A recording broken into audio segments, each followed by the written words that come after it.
आपकी आवाज। नमस्कार, आप देख रहे हैं इंडिया आज तक टीवी लाइव और मैं हूं आपके साथ विजय लक्ष्मी। संपूर्ण समाधान दिवस मिलक जिला रामपुर प्रार्थी की भूमि कब्जा मुक्त कराने के संबंध में प्रार्थना पत्र दिया है।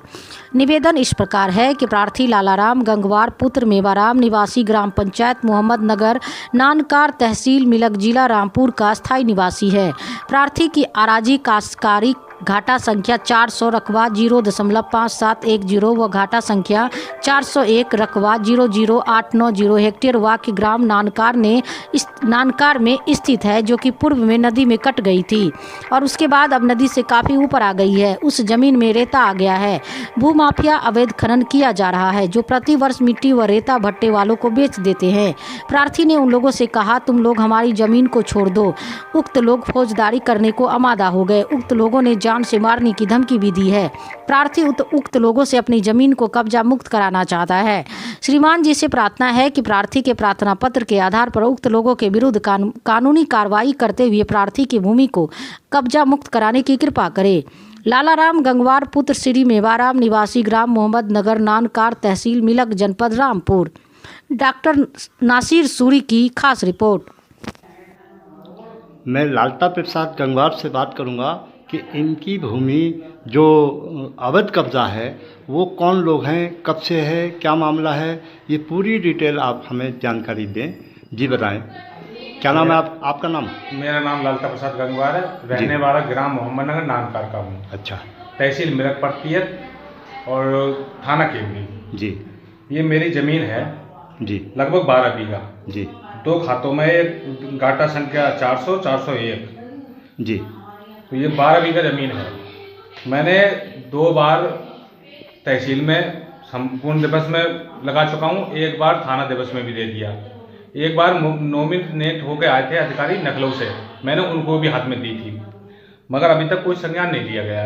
यह अवैध कब्जा कर रखा है। हरकेश गंगवार हैं, वो हरकेश सैनी है, प्रेमपाल सैनी है, विनोद सैनी है, मंगल सेन सैनी है, जागरलाल सैनी है। इन लोगों ने अवैध रूप से मेरी ज़मीन कब्जा रखी है और लगभग 15-20 साल तो हो ही गए। मुझसे कहते रहे कि तुम्हारी ज़मीन नदी में है, हमारी ज़मीन ऊपर है।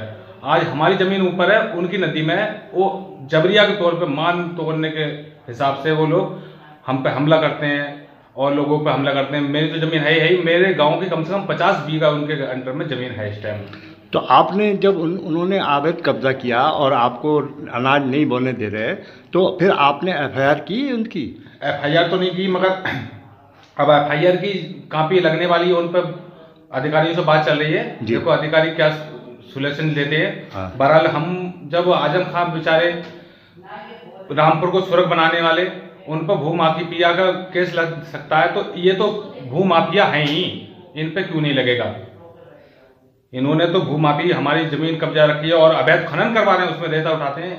प्रत्येक साल 6 से 8 लाख तक का। क्या आपकी ज़मीन में रेता है क्या? हाँ, रेता है। अच्छा। मतलब कट के नदी से ऊपर पहुंच गई तो रेता हो जाता है। हाँ, मिट्टी तो रहती नहीं। तो वो 6 से 8 लाख तक का रेता बेचते हैं साल में। अच्छा। प्रत्येक साल कमाई है। क्या भूमाफिया या रेता माफिया है? क्या मामला है? भूमाफिया भी है, रेता माफिया भी है। अच्छा। भट्टे वालों को बेचते हैं। हाँ। जमीन कब्जा, ये तो भूमाफिया हो गए। हाँ, ये है। ठीक। मेरे गांव की बहुत जमीनें हैं और मैं यही न्याय चाहता हूँ जी कि गरीबों को जमीनें मिल जाए। और तो ये लोग जो आपकी जमीन को देखने के लिए आए थे, कौन लोग थे? ये तीन लेखपाल थे। हाँ। एक कानून गोय साहब थे। हाँ। वो 4 लोग थे। और क्या आश्वासन दे गए आपको? आश्वासन ये दे गए थे कि गेहूं कटने के बाद, मगर हाँ। गेहूं कटने के तक तो हमें चैन नहीं पड़ेगा ना। हाँ। तो जब हमें पता लग गया हमारी जमीन गेहूं कटने का इंतजार क्यों करेंगे जी? हम तो ये चाह रहे हैं हमारी जो जमीन है उस पर हमारी कायम की जाए कि हम तुम्हारी जमीन यहाँ हो गई और बाकी बाद में हम अपना उसमें खेती करने लगेंगे। न्याय तो सबको मिलना चाहिए ना। बिल्कुल। मैं नासिर सूरी, इंडिया आज तक टीवी लाइव के माध्यम से इनकी जानकारी दी। इन्होंने अपनी पूरी जानकारी हमें दी। धन्यवाद। Subscribe now and press the bell icon. Never miss an update.